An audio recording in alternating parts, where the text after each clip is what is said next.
शहादत शहादत।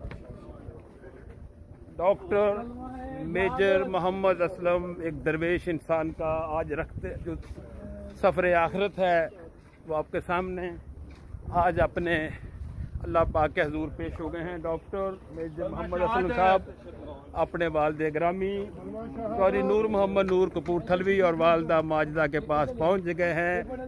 ये एक ऐसे दरवेश का सफ़र आखिरत है जिसने हमेशा दूसरों में मोहब्बतें बांटी और लोगों के दिल फतह किए।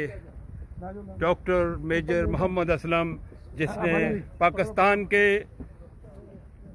मुख्तलिफ शहरों में अपनी सर्विसेज जो है वो सर अंजाम दी, खिदमत सर अंजाम दी और आज अस्करी 10 के में असूदा खाक होने जा रही है। अहबाब उनके सफ़र आखिरत में शरीक हैं।